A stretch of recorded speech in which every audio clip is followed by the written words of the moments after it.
প্রিয় Romeo box viewers, কেমন আছেন আপনারা সবাই? আমি ভালো আছি। আমি শাহেদ ওসমান রোমেল আবারও রোমিও বক্সের ফ্রেমের সামনে হাজির হয়েছি একজন স্পেশাল গেস্ট নিয়ে। আজকের গেস্ট হলো ইয়াং এনার্জেটিক।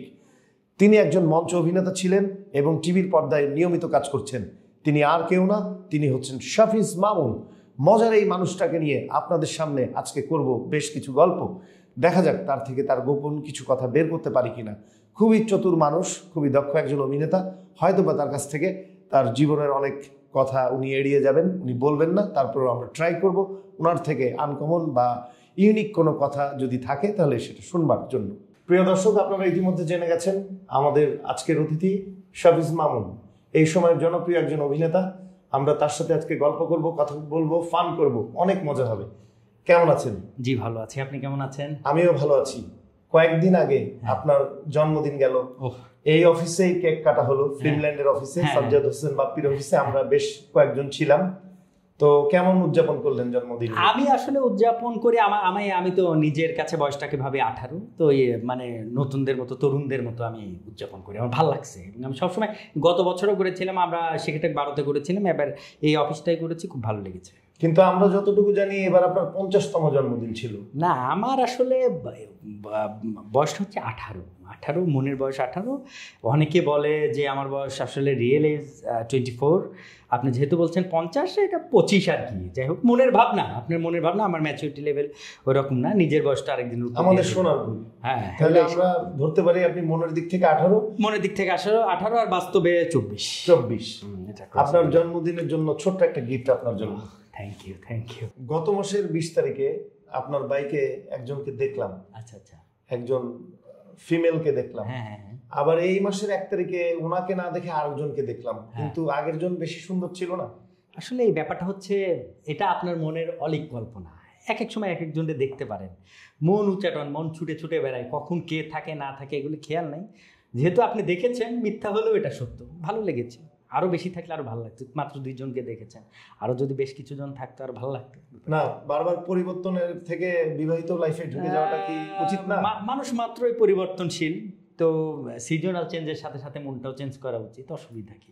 বাইকেই তো ঘুরেছে, অন্য কিছু না, ঘুরুক, সমস্যা নাই। শাফিজ ভাই, আপনি নাটকের এই মুহূর্তে এদেশের ব্যস্ততম একজন আর্টিস্ট।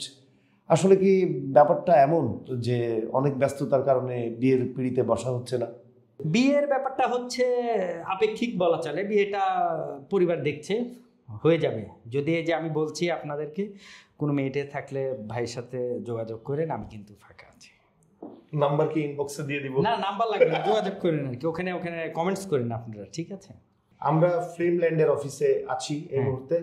এই অফিসের কোন প্রোডাকশনে আপনি ছিলেন? আমি এই যে আমার পিছনে দেখেন 2টা প্রোডাকশন, কামিনা আমি নাই যে আমি বসে আছি। মনে হচ্ছে আল্লাহ, এখানেই তো আপনাকে দেখা যাচ্ছে। দেখছেন? আরে খেয়াল করেন, এইটাতে আছি, দেখা যাচ্ছে না? আমার চিড়িয়াঘরে একটা দারুণ আমি ক্যারেক্টার করেছি। সাজ্জাদ হোসেন বাপ্পি ভাইয়ের সাথে আমার দারুণ সম্পর্ক, দারুণ কাজ করেছি। আমি সিনেমাওয়ালা রাজ ভাইয়ের কাজ করেছি, জাকারিয়া শৌখিন ভাইয়ের উড়াল পাখি কাজ করেছি। উড়াল পাখি কাজটা বেশ কিছু অ্যাওয়ার্ড জিতেছে। তাছাড়াও বেশ কিছু যে কাজটা আমি করেছি, যখন যেটা হয় আমি কাজটাকে গুরুত্ব সহকারে দেখি, ভালো লাগলে। আপনি তো দেখি সবার সাথেই কাজ করেন, নিলয় আলমগীর, তৌসিফ, জোবান, সবার সাথে আপনাকে পাই।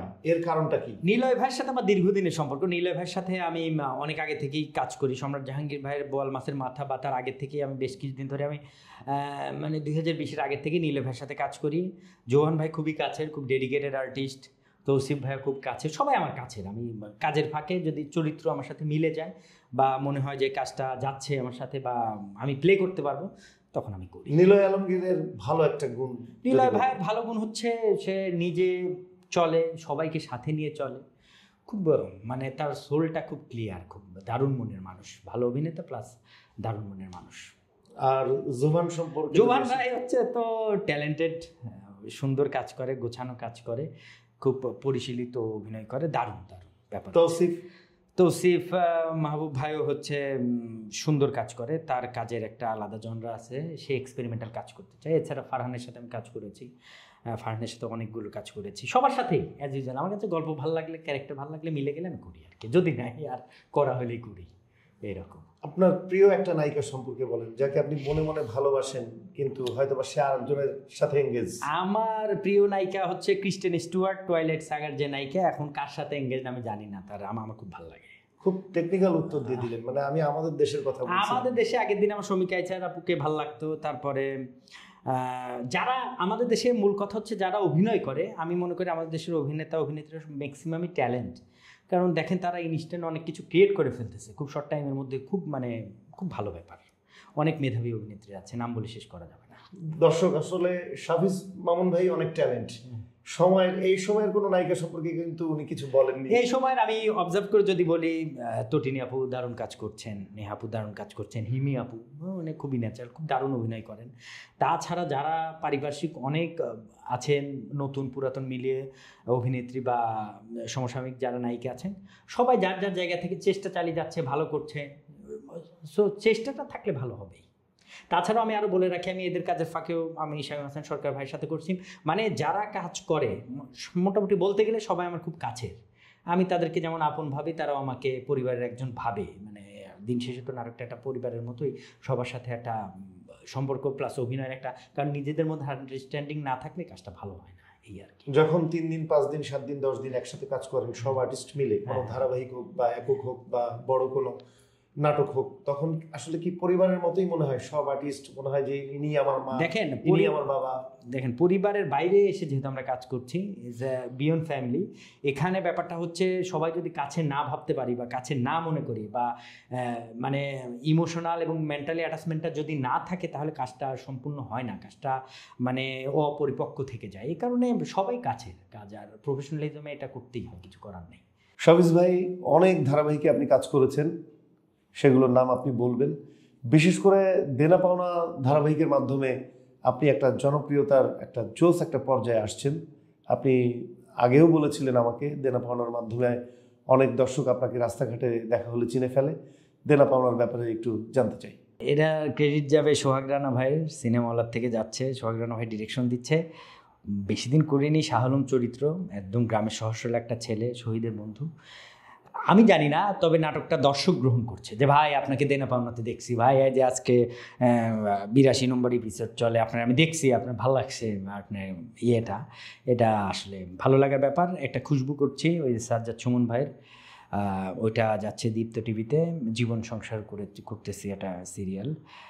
অনেকগুলো করছি যেভাবে যাও মন মেলে আর কি, যেগুলো মনের থেকে ভালো লাগে। যে সিরিয়াল যখন করি, সিরিয়াল তো কমই হয়, যখন মনে হয় যে এই সিরিয়ালটা না যাচ্ছে, আমার ক্যারেক্টারটার সাথে যাচ্ছে বা ক্যারেক্টারটা ভালো প্লে করতে পারছি, তখন আমার মনে হয় না ইট শুড বি রান, এটা করা উচিত, এরকম করি আর কি। আপনার লাইফে কি কোনো মঞ্চের? আমি 2008 থেকে থিয়েটার করি। আমি যখন প্রথম থিয়েটার করতাম, বর্ণমালা গ্রুপ থিয়েটার নামে একটা দল ছিল, খুব বেশি কাজ করতো না, পথনাটক করতাম, তখন স্কুলের বেঞ্চ ছড়িয়ে মিরপুরে করতাম। এরপরে ইউনিভার্সিটিতে করেছি, ইউনিভার্সিটিতে অনেকগুলি নাটক অভিনয় করেছি, কেরাম বেচারাম, বেশ কিছু নাটকে সুরঙ্গ, বেশ কিছু নাটকে অভিনয় করেছি। তারপর দেশ নাটকে আছি, এখন স্টিল দেশ নাটকের মেম্বার। এখানে সুরগাঁও করেছি, দর্পণে শরৎ শশী করেছি, অরক্ষিতা করেছি। আর আমি খুব ভালোবাসি নিশাত আপুকে, নিশাত আপুর কাছ থেকে আমি অনেক কিছু শিখেছি। দলে মাসুম ভাইরা সহ অনেকেই আছে। থিয়েটারটাকে আমি ভালোবাসি, মানে অভিনয়ের যে কোনো প্ল্যাটফর্ম, তো ধরেন অভিনয়ের অনেকগুলো প্ল্যাটফর্ম থাকে, থিয়েটারটা হচ্ছে একেবারে রক্তমাংসের মানুষ সামনে অডিয়েন্সের সাথে মানে কানেকশন ক্রিয়েট করতেছে, ইটস ডিফারেন্ট, এটা ভালো লাগার বিষয় আর কি। এখন তো প্রচুর কাজের অফার পান, মানে অনেক সময় ব্যস্ততার কারণে কাজ ছেড়েও দিতে হয়, মানে ডেটে মেলে না, যে এক ডেটে হয়তো বা 2-3 জন পরিচালক ফোন করেছেন, কিন্তু একটা সময় ছিল যখন ডিরেক্টরদের কাছে যেতে হতো কাজ খোঁজার জন্য বা পাওয়ার জন্য। শুরুর দিকে 2-1 জন ডিরেক্টর হেল্প করেছে, এমন কয়েকজনের নাম যদি? হ্যাঁ, শুরুর দিকে মেহেদি বিন আশরাফ ভাইয়ের আমি প্রজাপতি প্রেম, এটা অনেক আগে সিরিয়াল করেছিলাম। মিলন ভট্ট ভাইয়ের সাথে ছোট একটা সিকোয়েন্সেও তার নাটকে, বিয়ে পাগল নাটকে একটু অভিনয় করেছিলাম। এগুলো একদম প্রথম দিককার কাজ, ওই কাজ থেকে আস্তে আস্তে শুরু। আর বিষয়টা হচ্ছে, কারো যদি ভালো লাগা, কাজটার প্রতি ভালোবাসা থাকে, আর সে যদি কাজটা শিখে আসে এবং সে যদি এটার মধ্যে লেগে থাকে, সে যেই হোক না কেন, সে কিছু একটা করতে পারবে। আই থিঙ্ক সো, আমার কাছে মনে হয় এরকম। বাহ। শাফিজ ভাই, গত মাসে কিন্তু আমি চোখের পাওয়ার টেস্ট করিয়েছি। আচ্ছা আচ্ছা। আমার 2 চোখের যে পাওয়ার আগে যা ছিল এখনো তাই আছে, চশমার কথা বলছি। তো আমি কিন্তু ভুল দেখিনি, একটু আগের প্রসঙ্গেই ফেরত আসতে। হ্যাঁ। ওই যে হোন্ডায় 2 জন ছিল, সত্যি করে বলেন কে কে ছিল? আসলে প্রথম দিন যাকে দেখেছিলেন সে ছিল আমার বোন, আর পরে বাইকে যাকে দেখেছিলেন সে ছিল আমার খালামণি। কথাটা কি সত্যি? চিরসত্য। দর্শক আর বলার কিছু নেই, যাই হোক পরবর্তী প্রশ্নে যাই। এবার যদি আপনার প্রেমের বিষয় একটু আসে, আপনি কি চান যে আপনাকে পছন্দ করবে সে আপনাকে আগে প্রপোজ করুক, না আপনি খুঁজছেন প্রপোজ করার মতো কাউকে পাচ্ছেন কিনা? এই ক্ষেত্রে আমি একেবারে ব্যর্থ। প্রেম করতে গেলে ধৈর্য লাগে, সময় দিতে হয়। আপনি একটা গাছটাকে বড় করছেন, পানি দিবেন, যত্ন করবেন, সার দিবেন, পাতা কাটবেন, আস্তে আস্তে না বড় হবে। ব্যাপারটা আসলে ব্যাটে বলে হয়ে ওঠে না, এই জন্য এইরকমই থাকি, এটাই মজার। মানে প্রেমে আপনি বিশ্বাসী কিন্তু প্রেম করতে ভালো লাগে না? না, প্রেম করতে অবশ্যই ভালো লাগে। প্রেমের উপরে পৃথিবীতে কোনো জিনিস আছে নাকি, কিন্তু হয়ে ওঠে না। একটা জিনিস তো ধরেন আমি সময়টা দিতে হবে তাকে, একটা ব্যাপার আছে না, একটা সিঙ্কিংয়ের ব্যাপার আছে, একটা ইন্টিমেসির ব্যাপার আছে, মনের একটা মনের সাথে মনের মিলের ব্যাপার আছে। মানে যোগ্য কানেকশনটা গড়ে উঠছে না। যদি হয়ে যায় তাহলে হয়ে গেল, হইলে সে আমার পার্টনার হবে। আর যোগ্য কানেকশন যদি না হয় তাহলে কি ঘটক পাখি ভাইয়ের কাছে যাবেন? ঘটক পাখি ভাই লাগবে না, আপনি নিজে ঘটক হলে হবে। ঘটক রুমেল ভাই এই ক্ষেত্রে এনাফ। আমার মতে পাখি ভাই লাগবে না, কোনো পাখি চোরে পাখি ভাইটাই কিছু, কোনো ভাইটাই লাগবে না। আপনি রুমেল ভাই থাকলে হবে, মানে নিজের ঘটক নিজেরই হওয়া উচিত আমি মনে করি। তাহলে শাফিজ ভাইয়ের জীবনে যদি কেউ না আসে তাহলে আমার সাথে যোগাযোগ করবে, আমি বিয়ের প্রস্তাব আপনাকে দিব। অবশ্যই অবশ্যই, আপনি চেষ্টা করলে হবে, আশা করি। সময়ের ব্যস্ততম অভিনেতা আপনি, অনেক সিঙ্গেল নাটকে কাজ করছেন। সিঙ্গেল নাটকগুলোর পরিচালকদের নামগুলো যদি কারো কারো মনে থাকে বলতেন, এবং কিছু কিছু নাটকের নাম যদি বলতেন দর্শকদের জানার উদ্দেশ্যে। এটা বলা কঠিন। আমি অনেক পরিচালকের কাজ করেছি, রাইসুল তমাল ভাইয়ের কাজ করেছি, শামামত রাকিবের কাজ করেছি, সেতু আরিফের কাজ করেছি, নাজমুল রনি, জুলফিকার ইসলাম শিশিরের কাজ করেছি। অনেকের নাম মনে করতে পারছি না, অনেকের আমি কাজ করেছি। এটা আসলে একদম ফিক্সড টাইম বলতে পারছি। নিজের পছন্দের 4-5টা নাটকের নাম যদি বলতেন। হ্যাঁ, নিজের পছন্দের মধ্যে কিছুদিন আগে করলাম সহযাত্রী, নাটকটা ভালো লাগছে। তারপরে করেছিলাম উড়াল পাখি, দারুণ একটা প্রোডাকশন, দর্শকরা দেখবেন। উড়াল পাখি নাটকটা ভালো লেগেছে। চাঁদের হাট নাটকটা ভালো লেগেছে। এখানে ফিনল্যান্ডের সাজ্জাদ হোসেন বাপি ভাইয়ের করেছিলাম, গানের মাস্টারটা ভালো লেগেছে। চিড়িয়াঘর ভালো লেগেছে। জুলফিকার ইসলাম শিশিরের বেশ কিছু কাজ আমার ভালো লেগেছে। রাইসুল তমালের ভালো লেগেছে, নাজমুল রনের ভালো লেগেছে, শিহাব শাহিন ভাইয়ের কাজ করেছিলাম, ভালো লেগেছে। তারপরে ব্যাচেলর পার্টি সিজন 4-এ 88 এপিসোডে একটা করেছিলাম, হোটেল রিল্যাক্স করেছিলাম, ভালো লেগেছে। অসংখ্য কাজের সংখ্যা আর কি, সচরাচর করি যা ভালো লাগে। আর সিনেমা করেছিলাম আপনার হচ্ছে রাজকুমার সিনেমাটা, ওটাতে বরজাহান চরিত্রে অভিনয় করেছিলাম।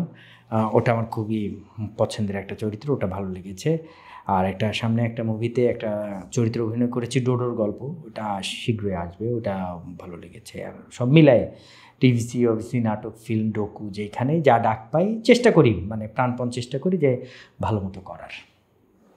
আপনার এত কাজ পাওয়ার পেছনে গোপন রহস্যটা কি? কোনো গোপন রহস্য নাই, নিজে দৌড়াই, নিজের উপর বিশ্বাস রাখি, আস্থা রাখি, তারপরে সম্পূর্ণটাই বলতে গেলে নিজেরই, মানে নিজে দৌড়াদৌড়ি করি, সবার সাথে কানেকশন রাখি, চেষ্টা করি যতটুকু ন্যাচারালি করা যায়। আপনার সাথে একটু আলোচনায়, বাইরে একটু আলোচনায় একদিন কথা হলো যে আপনি মানে স্বাভাবিক অভিনয় করেন, মঞ্চের যে অভিনয়, মঞ্চ থেকে যে শিক্ষাটা ঠিক সেইভাবে অভিনয় না করে ন্যাচারাল স্বাভাবিকভাবে। না দেখেন, মঞ্চ সবখানে যে ফর্মেটে যেখানে অভিনয় করে সেটা সবই তার মতো সাবলীল। মঞ্চে যে আমরা দর্শকরা অনেক পিছনে থাকে, ওখানে যদি আপনি এক্সপ্রেশনটা বড় করে না দেন, বড় করে সংলাপ প্রক্ষেপণ না করেন, তাহলে একদম শেষ দর্শকের কাছে যাবে না। আবার আপনি যখন একটা ফিকশন করছেন, একটা টাইট ফ্রেম, এই ফ্রেমের মধ্যে আপনি যদি অনেক হাত পা ছোড়াছড়ি করেন, লাউড বলেন, এটার সাথে এটা কানেক্ট হয় না। তো অভিনয়ের সবগুলি ফর্মেটেই রিয়েলি অ্যাক্টিংই করা লাগে।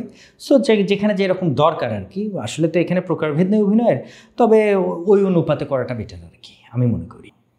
আসছেন যখন শেষ পর্যায়ে, আমরা অনুষ্ঠানের অনেক নাটকে কাজ করেছেন, সিনেমাতেও কাজ করেছেন, আপনার একটা বর্ণিল ক্যারিয়ার, আপনি একজন জোস একজন অভিনেতা। কিন্তু যে যত জোস অভিনেতা হয় তার নারী কেলেঙ্কারিও থাকে, যেমন অনেক নায়িকা নাকি খালি পেটে যায়, ভরা পেটে আসে, এরকম আমরা শুনি। তা আপনার ক্ষেত্রে যে কেলেঙ্কারিটা আছে সত্যি করে বলে দিন। আমার কোনো কেলেঙ্কারি নাই, আমি আউট অফ মিডিয়া, নারীদের ক্ষেত্রে এইসব আসলে এটা কিছুই না। কাজের প্রতি ভালোবাসা, কাজ ভালোবেসে যায়। যদি ভবিষ্যতে মানে কেউ জীবনসঙ্গী হওয়ার মতো কেউ থাকে, হয়, সেটা ইটস মানে নেক্সট অপশন, আল্লাহ ভাগ্যে লিখে রাখলে হবে ইনশাল্লাহ। আর কিছু জানি না, এসবের মধ্যে নেই, কাজের মধ্যে থাকি, কাজের মধ্যে বাঁচতে চাই, কাজের মধ্যে মরতে চাই। আমি আসলে কেলেঙ্কারির ব্যাপারটা কেন বললাম, কারণ আমি যদি আপনার ঘটক হই, পাত্রীপক্ষকে এই অনুষ্ঠানের মাধ্যমে জানিয়ে দিলাম, মানে পাত্র নিজে মুখে বলেছেন যে পাত্রের কোনো কেলেঙ্কারি নেই। শাফিজ ভাই আর 5 বছর পরে নিজেকে কোন অবস্থানে দেখতে চান? আরও ভালো অভিনেতা হতে চাই। যেসব চরিত্র করা হয়নি বা চ্যালেঞ্জিং ক্যারেক্টার, এগুলো প্লে করতে চাই। দর্শকের মনে একটা জায়গা করে নিতে চাই। চেষ্টা চালিয়ে যাচ্ছি, বাকিটা আল্লাহ জানেন। নিজেকে ভেঙে বিভিন্ন চরিত্রে অভিনয় করতে চাই? হ্যাঁ, অবশ্যই নিজেকে ভেঙে বিভিন্ন চরিত্র অভিনয় করতে চাই। অভিনয়ের প্রতি যে ক্ষুধা বা তৃষ্ণাটা আছে সেটা মেটাতে চাই। ব্যতিক্রমী চরিত্র অভিনয় করতে চাই। সব ফরম্যাটে মানে সক্রিয়তা আরও বজায় রেখে আরও দারুণ কিছু করতে চাই। ছোট পর্দায় তো অলরেডি আপনি সুপার ডুপার জনপ্রিয়। না না, সেরকম জনপ্রিয় কিছু না, আমি জাস্ট অভিনেতা অভিনয় করে যাচ্ছি, আর কিছু। বড় পর্দায় আস্তে আস্তে নিজেকে, বড় পর্দায় যদি তারা চায় বা আমি যদি পারি, মানে কোলাবোরেশনটা যদি সুন্দর হয়, তখন অবশ্যই বড় পর্দার প্রতি তো সবারই একটা ঝোঁক থাকে। মানসিকভাবে আপনি প্রস্তুত আছেন? ইনশাআল্লাহ। দর্শকদের উদ্দেশ্যে যদি কিছু বলতে চান? দর্শকদের উদ্দেশ্যে আমার একটাই কথা, আপনারা বাংলা নাটক দেখুন, বাংলা সংস্কৃতিকে ভালোবাসুন, মানুষ হয়ে মানুষের পাশে থাকুন, প্রাণীকুলকে ভালোবাসুন, আর পরিবারকে সময় দিন। আর এই যে সবথেকে বড় কথা হচ্ছে না বলা গল্প, রোমিও বক্স, এই ব্যাপারটা আরেকটু জোরালোভাবে আপনারা ছড়িয়ে দিন মানুষের মধ্যে। চ্যানেলটাকে সাবস্ক্রাইব করেন। আর যারা আমার অভিনয়, আমি একটা নগণ্য মানুষ, আমার অভিনয় যারা কিঞ্চিত পরিমাণে ভালোবাসেন, তারা দয়া করে এই চ্যানেলটাকে সাবস্ক্রাইব করবেন এবং নাটক দেখবেন। আর আমার ভুলভ্রান্তি থাকলে ক্ষমা করে দিবেন। আগামীতে আরও ভালো কিছু করতে চাই, ভালো কিছু নিয়ে আপনাদের সামনে হাজির হতে চাই। দর্শক, এতক্ষণ গল্প করছিলাম আপনাদের প্রিয় অভিনেতা শাফিজ মামুনের সাথে। চমৎকার গল্প করছিলাম, অনেক মজা করছিলাম, নাটকের ব্যাপারে জানলাম, সিনেমার ব্যাপারে জানলাম, শাফিজ মামুনের ভবিষ্যৎ পরিকল্পনা কি তা জানলাম, এবং তার জন্য দোয়া করি তিনি যেন সুস্থ থাকেন, আরও ভালো ভালো কাজ করেন।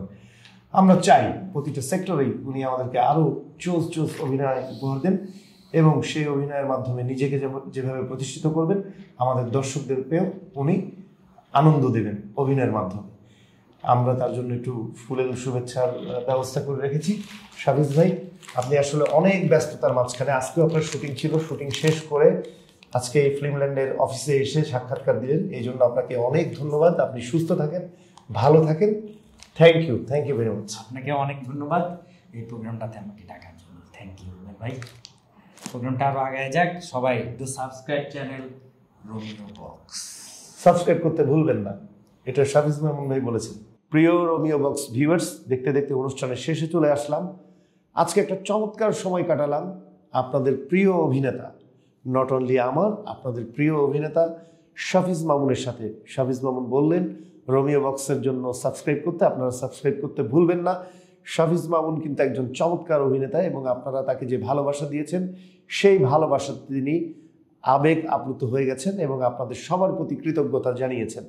দর্শকরা কমেন্টস করতেও ভুলবেন না। আজকে শাফিজ মামুনকে নিয়ে যে আমরা আলোচনা করলাম, গল্প করলাম, তার সাথে মজার কিছু কথা বললাম, কেমন লাগলো আপনাদের? শাফিজ মামুনকে আমরা অনেক কষ্টে পেয়েছি, কারণ উনি শুটিংয়ে ছিলেন, হঠাৎ করে একটা অফিসে আরেকটি কাজের কথা বলতে যখন উনি এসেছেন, তখন তাকে আমরা ক্যামেরা বন্দি করেছি। দর্শক, অন্য কোনো দিন, অন্য কোনো সময় শাফিজ মামুনের মতো অন্য কোনো স্পেশাল গেস্ট নিয়ে আপনাদের সামনে হাজির হব। আলবিদা।